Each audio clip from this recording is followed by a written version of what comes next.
Welcome back my YouTube channel science with JS. तो जैसा कि प्यारे बच्चों, हम अपना क्लास 10 का सब्जेक्ट केमिस्ट्री का चैप्टर नंबर 3 पढ़ रहे थे और हम अभी तक इस चैप्टर के 4 लेक्चर पढ़ चुके हैं और आज पढ़ने वाले हैं हम अपना लेक्चर नंबर 5। तो सबसे पहले मैं उन बच्चों से ये बात बोलना चाहूँगा कि जिन बच्चों ने अभी तक चैनल को सब्सक्राइब नहीं किया है तो वो चैनल को सबसे पहले सब्सक्राइब कर दें। चैनल मेरा आपके सामने लिखा हुआ है, चैनल का नाम होता है साइंस विद जेएस। तो उसको सबसे पहले सब्सक्राइब कीजिए और बेल आइकन को दबा दीजिए ताकि जैसे ही वीडियो अपलोड हो वैसे ही आप तक पहुंच जाए। तो अभी तक हम अपने लेक्चर नंबर 4 पढ़ चुके हैं और लेक्चर नंबर 5 में हम पढ़ने वाले हैं आयनिक यौगिक के बारे में। तो आज जानते हैं हम कि आयनिक यौगिक क्या होते हैं। याद रखना बेटा, मैं आपको आयन्स के बारे में बता चुका हूँ। तो आयन से ही हमारे बनते हैं आयनिक यौगिक। जैसा कि मैंने परिभाषा में लिखा है, धातु से अधातु में इलेक्ट्रॉन के स्थानांतरण से बने यौगिक को आयनिक यौगिक कहते हैं, जैसे NaCl। तो याद रखना, जब कोई धातु अधातु से रिएक्शन करती है तो उन दोनों के बीच इलेक्ट्रॉन का स्थानांतरण होता है जिससे एक यौगिक का निर्माण होता है जिसको हम आयनिक यौगिक कहते हैं। जैसे कि NaCl में Na यानी सोडियम धातु है और Cl अधातु है और सोडियम पर धनात्मक चार्ज होता है और क्लोरीन पर ऋणात्मक चार्ज होता है। उसके बाद बात करते हैं हम अपने आयनिक यौगिकों के गुणों के बारे में, यानी आयनिक यौगिक के गुण। तो जैसा कि आपको हमने लिखा है कि आयनिक यौगिकों के निम्न सामान्य गुणधर्म होते हैं, यानी आयनिक यौगिक कुछ प्रॉपर्टीज रखते हैं। आइए एक एक गुण को हम अच्छी तरह समझने की कोशिश करते हैं। सबसे पहले हम बात करते हैं इनकी भौतिक अवस्था के बारे में। तो याद रखना, भौतिक अवस्था का मतलब होता है कि ये सॉलिड होते हैं, लिक्विड होते हैं या फिर गैसीय अवस्था में होते हैं। तो आइए हम जानने की कोशिश करते हैं। जैसा कि मैंने लिखा है, आयनिक यौगिकों की भौतिक अवस्था ठोस होती है क्योंकि इन यौगिकों में धनात्मक और ऋणात्मक आयन एक दूसरे से आकर्षण बल से जुड़े रहते हैं। तो याद रखना बेटा, जो आयनिक यौगिक होते हैं वो हमारे ठोस अवस्था में पाए जाते हैं और क्योंकि इनमें यौगिक में धनात्मक और ऋणात्मक आयन होते हैं जो एक दूसरे को आपस में एक आकर्षण बल से बांधे रहते हैं। तो इस तरह से ये होती है हमारी भौतिक अवस्था। नेक्स्ट हेडिंग है हमारी भंगुर प्रकृति। तो देखते हैं कि भंगुर प्रकृति का क्या मतलब होता है। तो जैसा कि लिखा है, आयनिक यौगिकों की आकृति भंगुर होती है क्योंकि बल लगाने पर ये आयनिक यौगिक टुकड़ों में टूट जाता है। तो याद रखना, भंगुर प्रकृति का मतलब है कि अगर हम किसी भी आयनिक यौगिक पर बल लगाते हैं तो ये यौगिक अपने आयनों में यानी अपने आयन्स में अपने टुकड़ों में टूट जाता है। इसी को हम भंगुर प्रकृति कहते हैं। बात करते हैं अपनी हम तीसरी प्रॉपर्टी के बारे में, जो मोस्ट इम्पोर्टेंट प्रॉपर्टी है, जिसका नाम है गलनांक व क्वथनांक। तो याद रखना, हम गलनांक और क्वथनांक को पहले भी पढ़ चुके हैं, जानते हैं गलनांक का मतलब और क्वथनांक का मतलब। आइए बात करते हैं गलनांक और क्वथनांक की प्रॉपर्टी के बारे में।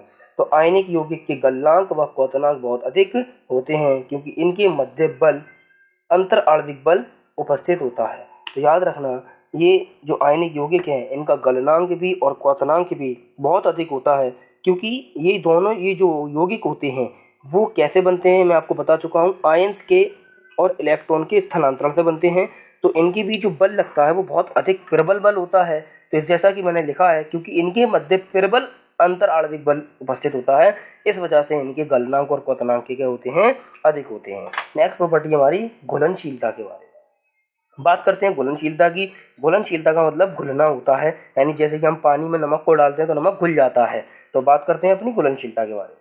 आयनिक यौगिक जल में घुलनशील होते हैं जबकि कार्बनिक विलायकों जैसे मिट्टी का तेल, पेट्रोल आदि में अघुलनशील होते हैं। तो याद रखना बेटा, तो आयनिक यौगिक जल में घुल जाते हैं और ये कार्बनिक विलायकों जैसे मिट्टी का तेल हो गया, पेट्रोल हो गया, इसमें नहीं घुलते, इसलिए ये इसमें अघुलनशील लेते हैं। जैसे कि नमक एक आयनिक यौगिक है जिसका फॉर्मूला होता है सोडियम क्लोराइड। अगर हम नमक को पानी के अंदर डालते हैं तो नमक घुल जाता है। तो ये थी हमारी आयनिक यौगिकों के गुण की बात, जिसमें हम घुलनशीलता के बारे में पढ़ चुके हैं। आगे हम बात करते हैं अपनी एक नेक्स्ट प्रॉपर्टी के बारे में, जिसका नाम था विद्युत चालकता।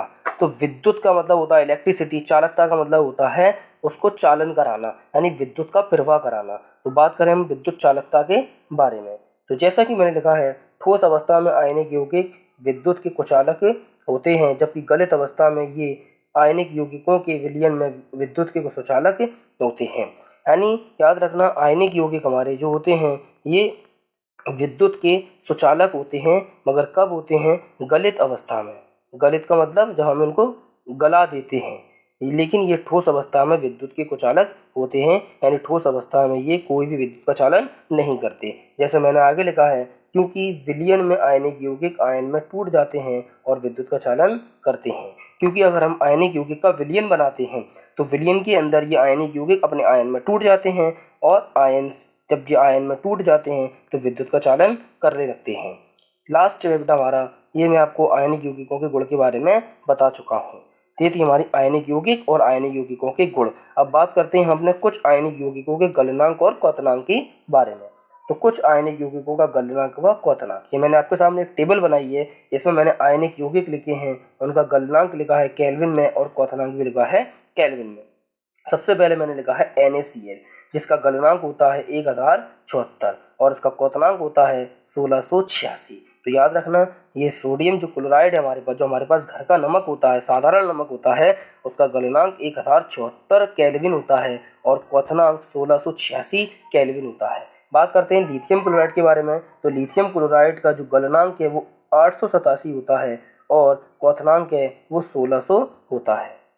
नेक्स्ट बात करते हैं अपनी कैल्शियम ऑक्साइड के बारे में। कैल्शियम ऑक्साइड का गलनांक 2850 केल्विन होता है और क्वथनांक 3120 केल्विन होता है। लास्ट है हमारा मैग्नीशियम क्लोराइड, जिसका गलनांक होता है 981 केल्विन और क्वथनांक होता है 1685 केल्विन के बारे में। तो बेटा ये था हमारा लेक्चर नंबर 5, और इस तरह से हम अपने इस चैप्टर के 5 लेक्चर पढ़ चुके हैं।